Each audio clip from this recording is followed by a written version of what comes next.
second there. Okay, now, well, we was live, but now you guys hear me.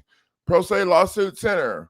Welcome to the show tonight, and we're going to talk about the credit card package. It's on sale right now, but I'm having a computer situation with that, and I can't pull it up. But I made the changes to it already. I'm going to post it in the link here. Let's see if that whole thing comes through. Yep. Before I marked it down. Then I don't know what happened. It says I went to it too many times and I can't see it. I think it's up and running. So the credit card lawsuit package is been upgraded and marked down. Oh, where are you gonna get that kind of firepower? Upgraded and marked down. And there was a few people that I promised a credit card package to that did a couple of things in the last couple of streams back or whatever. You guys send me a new video. I wasn't able to send it. It got infected. Well, no, easy. When you guys, if you invest in the program and you have trouble receiving your document or something, and I have to send it to you manually, so to speak, to your email address or my email address, okay? Well, you should actually do this all the time. You should always copy and paste it into your own Word and save that original file clean.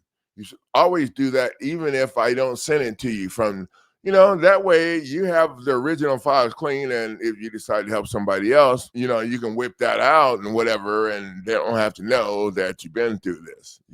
They just tell you've been coaching. So there was a holdup on getting it out to everybody because that file requires, well, it doesn't require there's any coaching necessary. I'm going to make a little. Now, this package was fired before I updated it with some of the new stuff that we're using, the emergency constitutional situation thingy going on right there. We're going to put it in right here. Yeah, I did not realize you could put that much of words in there. It's been reduced down. I'm just gonna let you guys check that out for a minute. What's up, C. Frederick? Yeah, I was going to show it, the credit card package tonight and the new product page and everything, but I don't know. It said I went to it too many times, and I needed to do some of my cookies, and I didn't have time to figure that out. Okay, but we are going somewhere tonight, I think, or that's the plan anyway. We're going somewhere tonight. Welcome to the show, and I'm glad you could make it. So the credit card package,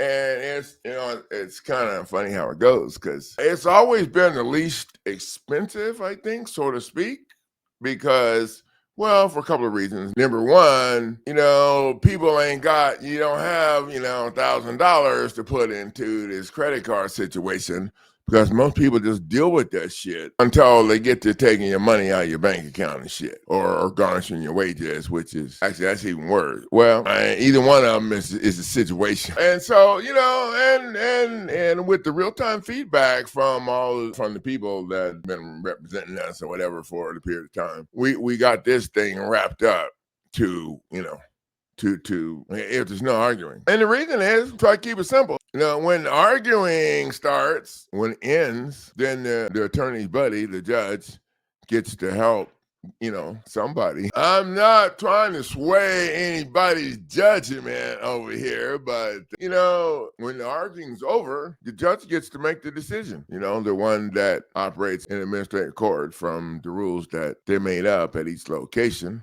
The local rules. Okay, but this credit card thing is a situation, and it's pretty easy to get rid of. It's way easier to get rid of than the foreclosure stuff, whatever. And you know what? In my opinion, and I'm just gonna go here, YouTube, because this is my opinion, it's a lot easier challenging or whatever you have to do to it. Okay. Sometimes they have, YouTube have a hard time with the words I use, okay? Because I see the beginning and I see the end. In the beginning, we're challenging, and the end, we're shutting it down. And then we just have to figure out what the hell we need to do in the middle. That's, but not everybody rolls like that, but I'm fine. with challenging the third-party debt collection situation. You know what? I think what I'm going to do, I can't. It's a lot easier. Okay, let's see if we can do this. Do it this way. Okay, so we had another game plan, but you know how it goes. It wasn't working out. I couldn't show from the website. So what I'm going to do is see if I can do this. Yeah. Okay, so I think I'm sharing right now the credit card lawsuit. I'm not sure if you guys can see that. I'm not that good at this part of this situation. I'm thinking you probably can only see. Okay, so this has 3 documents in it. This is the actual credit card offense lawsuit document. And then it comes with a demand to dismiss if there's something already filed. And it also has a counterclaim. I need to do a little work with switching that around. It shows the thing, but when you click on it, it opens up something else, then you're off over there in another place. And I've done that a couple of times, didn't work out that good. But I think what I'm going to do is I'm just going to tell you guys about it. So, and this lawsuit, I upgraded it, and you can. I got it at $10 million. Well, I'm just going to talk from the counterclaim. Okay, because the way we do things now, until someone can tell somebody anything different, going in with the counterclaim or any time after the gate, because when you go in with the fraudulent concealment, you can use the counterclaim anytime. Don't let them bluff. You tell them Coach Neighbor said, oh, hell no. With fraudulent concealment, you can use the counterclaim or do anything anytime, because fraudulent concealment is a legal doctrine that tolls the statute of limitations. Oh, that opens the door. And not only that, there's one other thing that I learned too last night while I was studying that's been total BS. I gotta be lying because my grandkids give me a hard time because sometimes when I start counting, I got the wrong finger up and stuff, But there's one other thing. You know what? For all this time, people have been getting their stuff dismissed because they failed to state a claim. Okay, failed to state a claim. If your stuff got dismissed by a magistrate judge because you failed to state a claim, that is it $75 or $50? I think it's, I don't know, one of those $2 packages for the magistrate judge on the website has what you need to address. Failure to state a claim. Oh, wait. That's bar member B. I learned that yesterday after. Bar members B, you don't have to connect all of that shit to each of these. Oh, thinking about it from that perspective, I wonder with the fraud thing. Because the fraud thing, they got the same way. In order to state a claim of fraud, you got to do all of this. Oh, running without limitations. I wonder if this fraud thing is the same way. Well, we passed the fraud anyway because we on the RICO. But you know what? It just failure to state a claim. If you got kicked out of court and you lost because of that, you should get that $50 pass. I think $75. I think it's $2 million, right? It's starting to have more and more value, all right? Around here, we sell the sizzle, not the steak. Steaks burn selling the sizzle. I can't wait to research that. But anyway, let's stay focused. When you bring your fraudulent concealment to the table, everything else is told because of statute of limitations. So, okay, so we're coming to the table with our $10 million claim for a violation of the Fair Debt Collection Act practice at 1692. Now, I don't use their stuff but this is an act, so that makes it a federal law. Breach of contract, that's the next check down to the simple. Fraudulent misrepresentation. And so was there a contract? Kid they, All right, but you know what? We start out under Haynes versus Kearns. The pro se litigants are to be held at a lesser standard and we just throw that in there because we like to do some punching, okay? So the factual allegations, the contracts relying on personal trust, confidence, or credit, they may not be assigned for collection without consent without the plaintiff's consent and an assignment of the alleged debt. Oh, you have to consent? Oh, how could they pass that? Oh, this isn't the factual allegations. This is the factual allegations section. Okay. The defendants violated Fair Debt Collection Act practice, whatever, attempting to collect the debt without a valid contract. So if they're collecting a debt without a valid contract, is that breach of contract? Oh, wait, it had to be a contract. Well, there wasn't a contract, but they're still collecting with it. Okay, I don't know. A breach of contract. Wait, chain of title? They don't have proof of the chain of title. Or wait, let me see. There's proof of ownership. They have to provide all of that. Okay, so the alleged application was altered and missing essential disclosures. Alleged application for the credit card. It was missing, and the original creditor has no claim, and the attorneys are suing without standing. They're suing without standing. They're trying to sue now that you got this, that you about to get this shit for $50. They're trying to sue without standing. Okay, so the affidavits that they file are defective, sworn only to belief, not personal knowledge. Is there a difference? That's 4 more videos. Stay focused, coach. Okay, so the junk debt was bought for pennies on the dollar and resold to the attorneys who lack authority or a license. Don't even get me started. The attorneys lack authority or a license. Okay, that's we ain't even okay. The debt collectors cannot show the original signed contract, complete chain of assignments, or any business records that would show that, they had a contract with anybody. The alleged account details are missing, making their debt collection BS unenforceable. Okay, so if they're going to come after you, what? They don't have nothing. The date that how much was paid, how much was not paid, how much is owed. No, your ass didn't pay nothing. All right, sorry. Okay, additional unauthorized fees were added, constituting false representation of a debt. Okay, come on, coach, what fees? Okay, so I already know in the foreclosure, they're charging y'all asses for the foreclosure shit, and they ain't even got to it because they're trying to chase you off the property with a bunch of bullshit and people come and all that. So yeah, that's my opinion. You too. Add these extra. And the plaintiffs were harmed by the credit score, employment, housing, income, emotional well-being. Oh, wait, you're trying to get a house. You want to move to the nicest place so your kids can have, oh, wait, but maybe you can't move to where you want to because these attorneys started collecting debts that did a charge off. YouTube, this is right. They did a damn charge off. Okay, corporate businesses, when the debt's not collectible in a certain amount of time, they do a charge off. And I call it like a check down. The check down charge off. Okay, so first of all, the credit card application, in my opinion, YouTube, was done the same way as the mortgage and the deed. Once you signed it, it was altered after your ass left the table or mailed it into them or however that shit took place for the credit card stuff. Okay. And then it was processed through the Federal Reserve for electronic credits. Now, I've been doing this for a long time and it's illegal to loan credit. I mean, I don't know. I'm not that smart, but that's what I learned. And I learned that shit because they try to charge my family with money laundering and wire fraud and interstate transportation and all that shit years ago back when it was going after my ex. And I'm not that smart. But you know what? For all of that shit to be going down, there's gotta be money. I told them. I called the FBI.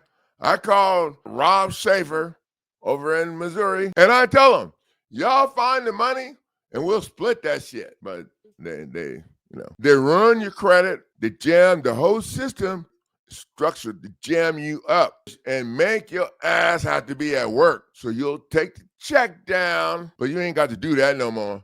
Okay, the first cause of action is a violation of Fair Debt Collection Act practice. You're the plaintiff is your consumer, and the alleged debt meets the definition of the FDCPA.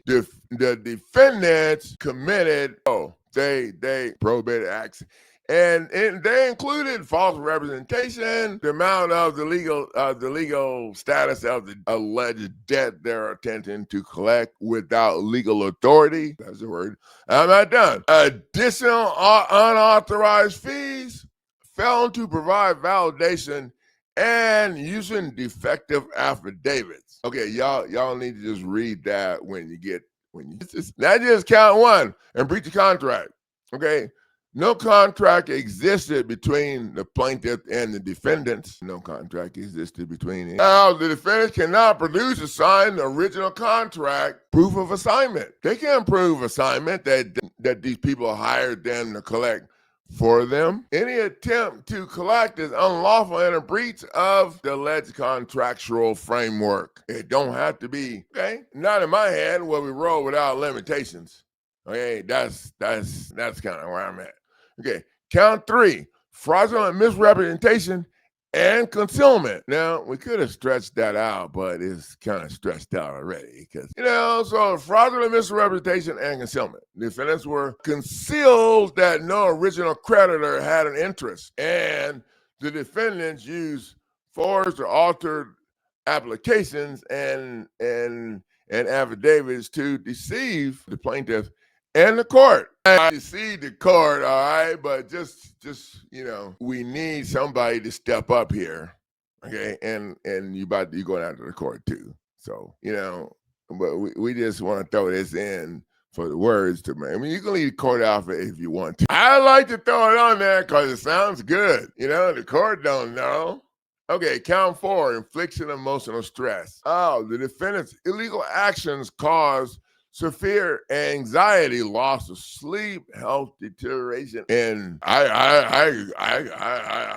we could go on even longer with that, right? And then you get served, and all these people, and then your shit goes on internet, and everybody, your neighbors can loss of income, loss of business opportunities to move into the neighborhood you want to move into, because your credit score took a dive because of all these lies. Oh, how that connects together. Okay, you lost the business opportunities?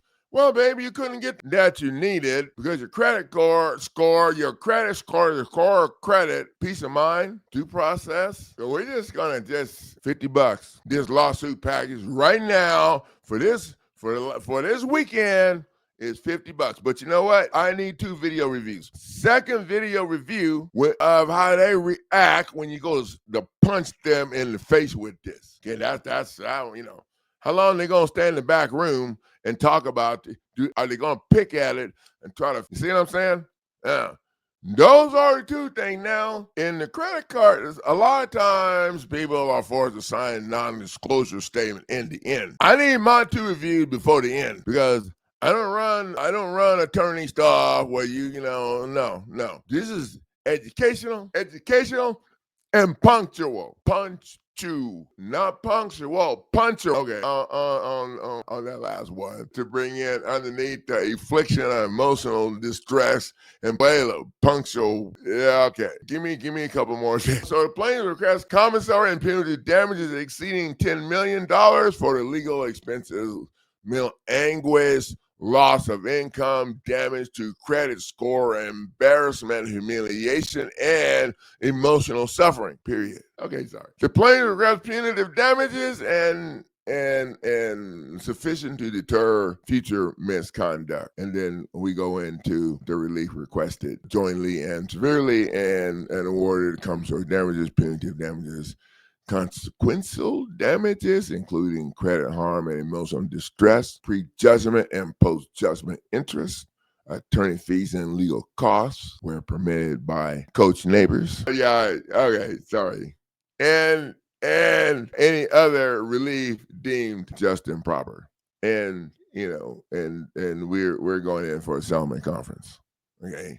We're demanding settlement conference. I put on there settlement conference. She looked at me like, okay, look, you know what? I can do a check down slash and right in here. Everybody's happy because if I can't figure out a way to make me happy, before I leave. I'll try to make you happy. And then we're going to have a situation later. Settlement conference. Okay, so yeah, that was just the first document in the package. So there's like 3. And it doesn't require too much work on that. So I know everybody around Kansas City is probably at the watching the Chiefs get beat up, or at least the last I saw they were getting beat up. So, okay, thank you guys for the value sharing your time. I'm gonna get out here and get a few more things done and go find something to snack on.